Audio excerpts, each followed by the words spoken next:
हंसिका की सास ने उसकी सांस रोक दी थी। यकीनन हंसिका मॉडर्न थी, लेकिन सास का ये रूप उसे हजम नहीं हो रहा था। ऐसा नहीं था कि मालती जी ने उसके साथ कुछ गलत किया था, लेकिन कम से कम उसे तो नाचने के लिए पूछ लेती। उसकी मुंह दिखाई पर ये क्या हो रहा था। हंसिका अकेले सोफे पर बैठी बस एक टक देखे जा रही थी। माँ, मम्मी, हंसिका ने कहा। मालती जी फिर भी नहीं रुकी। थोड़ी देर में तो मुंह दिखाई कम, आंटियों का डिस्को ज्यादा बन गया था। इतने में हंसिका से फरमाइश की गई, चलो अब तुम चिकनी चमेली पर डांस करो। हंसिका को तो समझ ही नहीं आया कि वो क्या करे। उसने धीरे से कह दिया, नहीं, डांस नहीं आता। किसी ने दोबारा पूछा भी नहीं। उसे ऐसे ही छोड़कर अपनी मस्ती शुरू कर दी। हंसिका का फंक्शन किसी तरह से उसकी तरफ आया। आंटियों ने उसका चेहरा देखते देखते भी मालती जी से बातें करना जारी रखा। हंसिका को बहुत ही ज्यादा गुस्सा आ रहा था, लेकिन कुछ किया भी नहीं जा सकता था। जैसे तैसे फंक्शन खत्म हुआ। अभी भी कुछ एक रिश्तेदार घर में भरे हुए थे। हंसिका अभी भी घर को अपना नहीं समझ पा रही थी। उसे बहुत बुरा लग रहा था कि नई बहू वो है, फिर क्यों उसे महत्व नहीं मिल रहा है। फिल्मों में और सोशल मीडिया में तो लोग ना जाने क्या क्या करते हैं, लेकिन इस घर में तो नई बहू बस कोने में पड़ी हुई है। हंसिका को अपने साथ हो रहा अन्याय दिख रहा था। उसे फिर लग रहा था कि उसे वाकई ललिता पवार मिल गई है सास के रूप में। रात होते ही उसे लगा कि अब तो वरुण आएगा, लेकिन हाय री किस्मत, ललिता पवार ने बताया कि वरुण बाहर हॉल में सोएगा और घर के रिश्तेदार आज यहीं रुकेंगे। हंसिका को मन ही मन बहुत गुस्सा आ रहा था, लेकिन बेचारी करे भी क्या। आज तो उसकी जिंदगी की सबसे स्पेशल रात होनी थी, लेकिन वह भी नहीं हुई। हंसिका को अब गुस्सा आने लगा था और बाथरूम में जाकर थोड़ा रो भी ली थी। आखिर घर की नई बहू के बारे में पूछने की किसी को नहीं पड़ी थी। एक के बाद एक रिश्तेदार आकर उसके सामने हंसी ठिठोली करके जाते और फिर हंसिका के सामने से चले जाते। रात को बिस्तर लगे तो मालती जी का ध्यान गया कि हंसिका अभी भी वैसे ही बैठी है। उन्होंने आकर कहा, अरे तुमने अभी कपड़े नहीं बदले, गर्मी नहीं लग रही है क्या?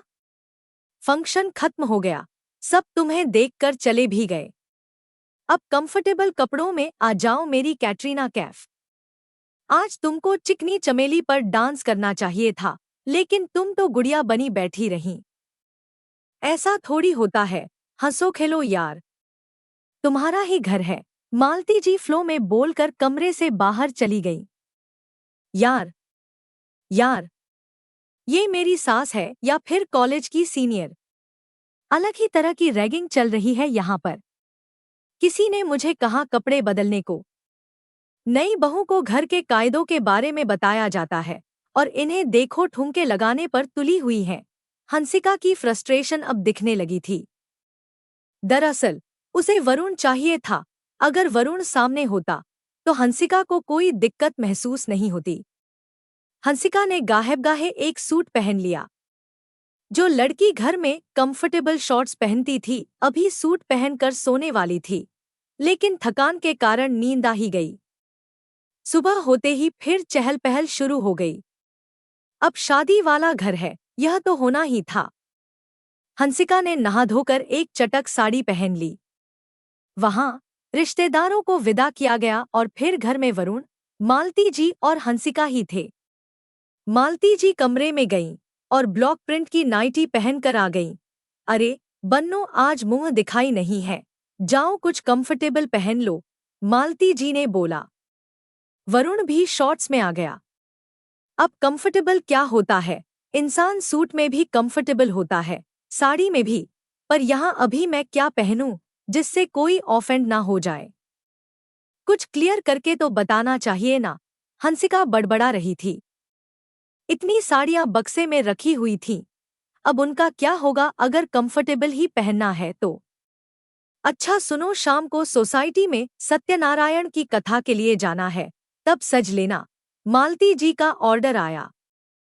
हंसिका का मन किया कि कह दे, जी मैडम, लेकिन सासू माँ का क्या करे। इतने में वरुण कमरे में आया। 2 दिन होने आए और वरुण को हंसिका के लिए अब समय मिला था। वरुण ने आते ही हंसिका को गले से लगा लिया। सॉरी, रिश्तेदारों के चक्कर में मिल ही नहीं पाया तुमसे, वरुण ने गाल पर एक किस देते हुए हंसिका को कहा। हंसिका फट पड़ी। तुमसे शादी की है मैंने, तुम हो कि इतने बुरे होना। समझ नहीं आता, कल भी मेरी मुंह दिखाई में तुम्हारी माँ का डांस देख रहे थे लोग। मैं नई बहू हूं, कम से कम किसी को बात तो करनी चाहिए मुझसे ठीक से। पर नहीं, तुम सुनते ही नहीं हो मेरी। हंसिका बोले जा रही थी कि एकदम से जोर से आवाज आई। खामोश। हंसिका डर गई। पता चला कि मालती जी ने शत्रुघ्न सिन्हा की कोई फिल्म लगा दी है। वरुण हंस दिया। मेरी माँ पूरी फिल्मी है, तुम्हें थोड़े दिनों में समझ आ जाएगा, उसने कहा। पर हंसिका मानने को तैयार ही नहीं थी। जैसे तैसे शाम हुई और हंसिका ने एक अच्छी साड़ी पहन ली। वह बाहर जाने को ही थी कि उसने देखा मालती जी खुद माता लक्ष्मी का अवतार बनकर सज-धज कर जा रही थी। मम्मी, हम सत्यनारायण की कथा में जा रहे हैं ना? इतनी चटक साड़ी? हंसिका ने पूछा। अरे मैंने बोला था कैटरीना कैफ जैसे तैयार होना। इतनी सादी क्यों हो? हंसिका बेचारी खुद को ऐश्वर्या समझती, लेकिन यहाँ सास ने जया बच्चन वाला रूप दिखा दिया था। अब क्या करे हंसिका, यहाँ 2 दिन में उसने ना जाने क्या क्या देख लिया था। सास तो घर पर समझाती है, बहू को दुनियादारी का पाठ पढ़ाती है, लेकिन यहाँ उल्टा ही हो रहा था। हंसिका की सास बात बात पर फिल्मी बातें कह देती थी। उन्हें डायलॉग तो इतने अच्छे से रटे हुए थे, जैसे बच्चों को क्लास में 2 का पहाड़ा रटवाया जाता है। अब हंसिका क्या करे? अगले दिन जो हुआ, उसके बाद तो हंसिका का आपा ही खो गया। ऐसा क्या हुआ था अगले दिन? मालती जी ने अब क्या कर दिया था हंसिका के साथ? सुने मेरी फिल्मी सास के अगले भाग में। हंसिका